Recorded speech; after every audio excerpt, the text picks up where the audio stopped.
please share your name first, last, where you're located, and the name of your business. Absolutely. My name is Paul Howard Flowers Jr., Paul H. Flowers Jr. I use everywhere. I'm currently physically located in Utah at the Ascend conference here, 10th anniversary. Very, very special. I'm sure we'll get into it on the vision. And the name of my business is Superior Insurance Advisors, also a 3-time best-selling author on Amazon, podcast host, all that good stuff, which is why I just put that one little link down at the bottom, paul.health. Find me there. You find everything. Sounds good. Thank you so much. So I'm sure no one else knows this, but we have adjusted some times and days, and I'm super Yes. excited that you're able to make it to the conference and make it here with me. Please do me a favor and discuss your business for me. Tell me a little bit about it, and we'll get Absolutely. to talking. Absolutely. So, the best way I can do it is essentially in story. There are people right now in America that have health plans through their employers. And like most of them, they just take essentially what's offered. And like most employers, when they work with national brokerages, they just trust them inherently because big names would never steer you away, steer you in the wrong direction, right? Well, what we've come to find is there's actually a lot of steering going on, but not in the best direction for the employers or the employees. And I'm talking about the health plans. Most employers, aside from the cost where they're typically paying anywhere from 20 to 40% more than they actually could, the quality of care is not being delivered to the employees. So we have employees going and get surgeries and they're ending up having to go back for complications, or they're on medications that are the wrong medications for them. We see that as a problem in America, and we're actually working to fix it. So, with Superior Insurance Advisors, we have those conversations with the C suite to show them how they can actually meet more business objectives by turning their HR, which is typically a call center, into a profit center. And that's usually done through simple modifications to their health plans. I love that, and I know we had a brief discussion last time. I remember you speaking about your previous employment of profit over health, and explaining and being able to provide that detail before you decided to swipe their credit cards or debit cards. And I would love for you to go a little further into your background and how you got into this and why you're actually where you are now today. Certainly. So I started insurance as a profession in 2005 with legal insurance. Fast forward, moved into life insurance, didn't necessarily like the particular company that I was working with, but I love the field. And 2014, found myself into health insurance. Now, ironically enough, I was confused about purchasing health insurance prior to actually going to sell health insurance. The irony. Well, I actually have a very short learning curve, so I'm thankful for that. Not to boast or brag, but I'm just thankful that I can pick things up. And because I'd come from a teaching background, I can give them back in a way that's relevant for the person. Well, 2014, I started in individual healthcare, and I realized something very, very quickly. People didn't know what the heck they were buying. Mhm. And with them having this lack of knowledge, I'd seen colleagues just offering anything and a person take it. I didn't like that. So I would actually take longer time, and it was noted I would take considerably longer time on my calls, but I would close at a much higher percentage. A company goal was 35. During that one AEP, my first AEP, I think I closed at 84.6%. And they were so flabbergasted at how I was able to do it that they had reps from the actual big blue carrier. I can't say the name per se, but the big blue carrier came down to actually sit with me and see what it is that I was doing. And I told them it was really, really simple. Aside from some training that I'd had from a personal development standpoint, shout out to Landmark, um, I was just able to understand and sit with that person. Yes, it was virtual. Yes, it was over the phone, but I sat with that person. And in the time sitting with these people from all across the country, I realized they were not being properly educated for the most part. Some had a good idea, most had very little idea, and there was a significant amount that had no idea. And with that, I realized that I wanted to make a difference in this field. So I said, this is where I can have that essentially claim to fame. And not that I was looking for fame, but it just so happened to rise through the ranks. I rose through the ranks at that company from single campaign, single carrier, single campaign, well, excuse me, multiple campaigns with all of the carriers, 13 states, and then manager for that same campaign, then trainer for the company. And it was a great run. Honestly, they didn't want me to go, but something about legal, moral, and ethical stood out to me. So when I realized that what I was asked to do was absolutely legal, there was the moral and ethical concerns of how the sales were made. So I said, you know what? I can't do this. I asked for enough changes that were not made. And, sometimes you just got to step out on faith. So I took that step November 1st, 2017. And effectively, that's when Superior Insurance Advisors was born.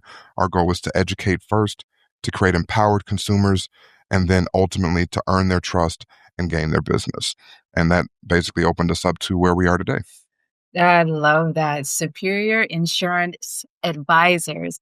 And that's the key word to that is advisors, and which is advising you on how your health plan should go, where you should, look at. But it sounds to me like it's all by building a relationship. And building that relationship gains a lot of trust. And that trust Absolutely. means that you're advising and, advising to a point to where they're going to accept something and trust that they're accepting the right thing. When someone is calling you and they do have questions, what are your typical questions that one is asking or that really has no clue about? Certainly. So now that I've done more of a transition into the employer space and the group space, I'll touch on both relatively briefly. I literally, while I was sitting in convention, had a partner reach out to me and say, "Hey, you do individual health still, right?" I said, "Sure." It's not the thing that I personally profess, but I do and will do an individual health plan. So in that, the biggest questions that we have are, can I actually get coverage that covers X, Y, and Z? Well, Mhm. because of a significant amount of legal and bureaucratic changes, I won't go into that rabbit hole. The options are relatively limited versus a time where they were very robust Yeah. on the individual market. So again, I'll put a feather in that hat and just say thank you for all of our various political regimes for making that market so much more challenging to not only earn a living, but more importantly, to serve the community. I digress. Transition. The group market, the employee benefit space, that one, it's a little bit more challenging when it comes to breaking the status quo. And what I mean by that is that these big behemoths, and I'll just put it out there, we call them the BUCAs, BUCA, stands for Blue Cross, United, Cigna, Aetna. It's the acronym that we use internally. The BUCAs have billions of dollars in marketing, which I'm not against marketing. They have billions of dollars in stock value and market cap. Again, not against that. I'm also a capitalist by heart. But what I realize is that the care that they receive, the clients of these plans, that is, on a group level, the care that they receive isn't always focused on the highest quality or the lowest cost to the employer or the employee. So, in the conversations I have with the C suite today, one that I just had on Wednesday with the CFO and CHO, excuse me, Tuesday, CHO and CFO of the company, were why is my plan costing $1 million more, right? Because there's a thing called self-funded, which we absolutely advocate for, but with cost containment mechanisms in place. They said, why is my plan $1 million more than it was this time last year? So to put that in perspective, by May, they were at spending $1 million more for the healthcare than they were the previous year. And there were only two high cost claimants, meaning individuals inside the company, and one had a repeat claim. So, but that still shouldn't have justified $1 million more.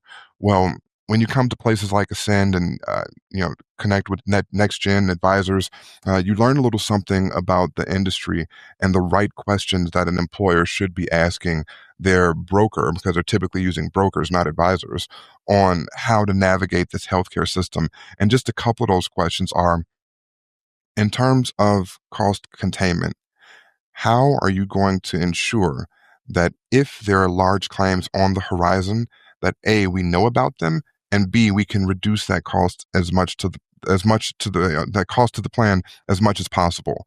Those are known as what's called shock claims, because it's literally a shock to an otherwise steady motion that goes throughout the year. And that question is so overlooked by national brokerages. And I'll share a quick story, if I may. Yes. So I did make that transition from individual to the small business and ultimately the mid market a few years ago.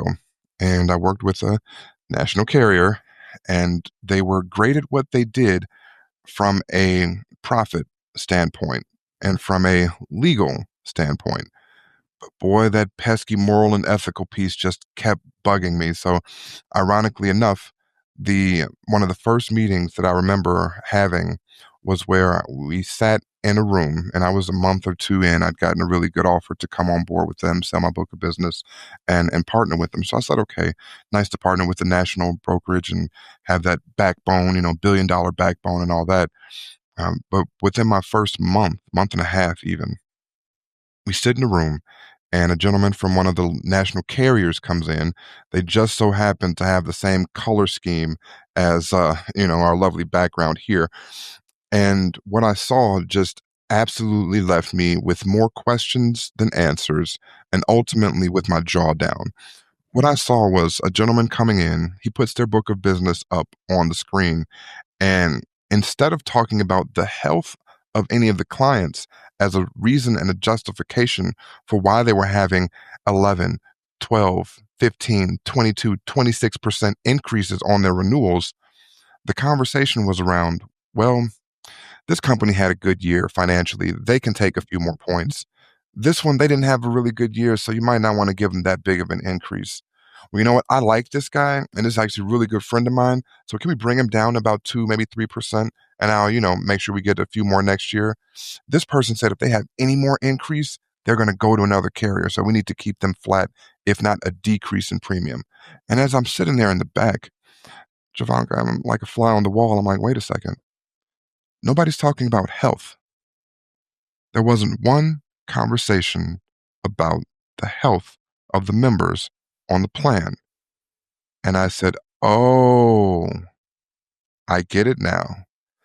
And what I got in that moment was really one of the pivotal points in my life and ultimately in my career, where now I'm not on a crusade against these companies that operate like this per se, but I am on a mission to educate and empower both employers and employees with the right information so that they can have the, if not skill set, it's not about them being a skillful healthcare navigator per se, but at least knowing that there are other tools to achieve the same result, and at least a mindset that's open enough to say, hey, I can actually get this for a lower cost. I can actually have a higher quality outcome if I'm only open to, just not being marketed to, but actually understanding a bit about what this is that I'm utilizing to essentially keep my health intact.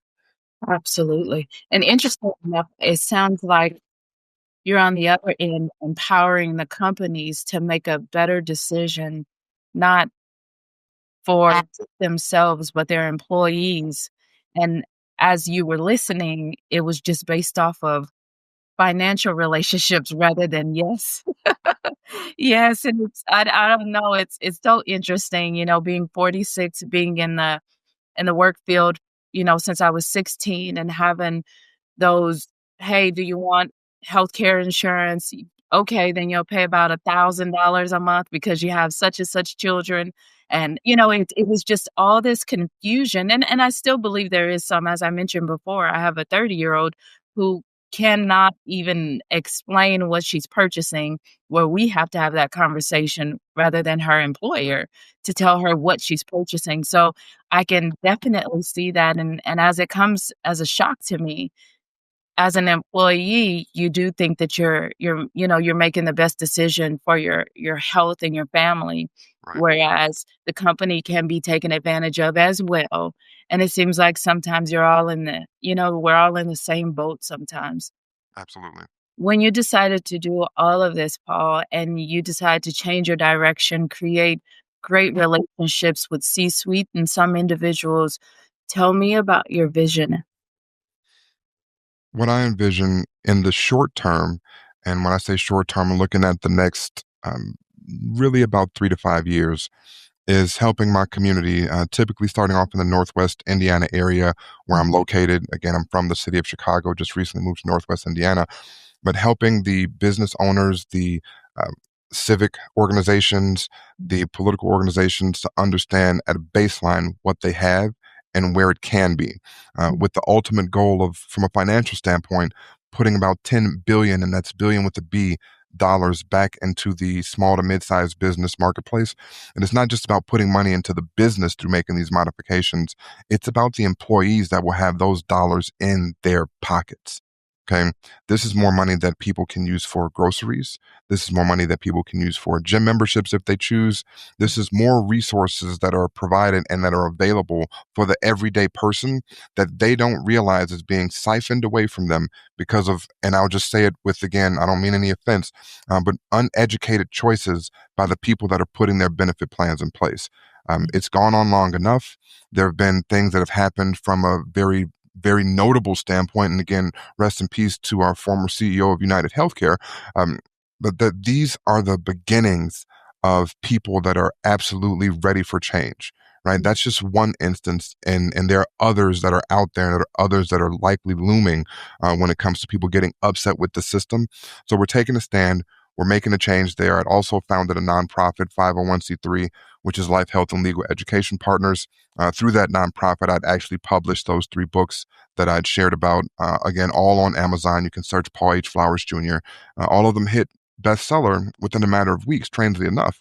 And that says something to me about the marketplace, right? When a relatively unknown author can come into the marketplace and have books on a topic that people talk about on a regular basis. You can't have a 30 or 45-minute conversation catching up and talking about life without some sort of health issue or physical concern arising in that conversation.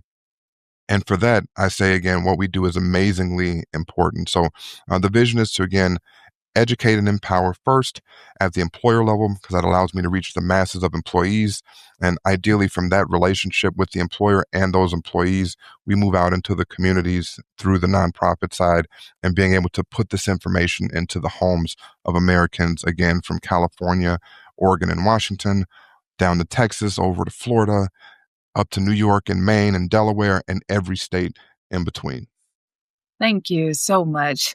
It's so funny. I'm just gonna say this, Paul. You sound like a radio, uh, meditation type of person where you make such a subject that's near and dear to a lot of people's heart seem to be okay, right? Because you're now advising, the employers, the bigger set, the umbrella of everything, to be able to rain upon their own employees education and knowledge and access to what some people actually say, "I don't even want, just forget it." I can't spend my entire check on my healthcare where I Right. can't take care of my family. So I truly appreciate it. I do remember that on your website, you also have some things that can help educate people. Would you mind sharing your website and any social media handles before we exit? Certainly. My website and the best way to connect with me ultimately right here, www.paul.health. I like that StreamYard allows you to kind of point at the things that are on screen. I might have to switch my podcast up, but that'll give you the links to the books from an education standpoint, the some reviews and things like that from my trainings. Just from I still ultimately work to pay bills as well. So I like to see people that trust positive reviews from my company. There's also my podcast where I do a lot of informing and educating as well. I've actually had a lot of guests on in the first 3 seasons, which third season's in post-production now. Going to launch a solo season soon to focus strictly on some of the educational things that are about building oneself and building them up, not just from an insurance standpoint, but as a human being. And I'll talk about my 4th book. I'll just give a little sneak peek that there are 12 things that will absolutely help you to get paid for the rest of your entire life. And I'll share all of those 12 again through my podcast. In terms of getting in contact with me, there's also a link on there that takes you to my LinkedIn page, which the LinkedIn page is absolute the same link as virtually everything else, the same handle, Paul H. Flowers Jr., right? Paul H. Flowers Jr. If you type it into Google, there'll be some stuff that'll come up. If you type it into Facebook, YouTube, Instagram, right, there'll be some stuff that come up. But LinkedIn is again where I'm most active. So I would love for your listeners to connect with me there and keep a lookout, because I'll also make a lot of introductions to our partners that are out here, the other healthcare heroes, as I like to call them, that are standing for each and every one of your listeners that are here in the States, and even those that come abroad that utilize travel coverages and things like that as well. We're here to serve. We're here to make a difference. And again, I look forward to being able to do that, not just here in this moment, but for years to come. So I'm truly grateful for the opportunity to be here on Vision Pros with you, Javanka. And again, thank you to your listeners for having me as well. Thank you for being here today. I'm really happy that you tuned in to Vision Pros Live. I'm looking forward to seeing your reactions as these episodes continue to move forward. This is going to get more and more fun. We'll have more and more engagement as well. We'll invite people to participate in the show. And thank you for giving us your time and attention. Have an excellent time building out your vision and becoming a Vision Pro yourself.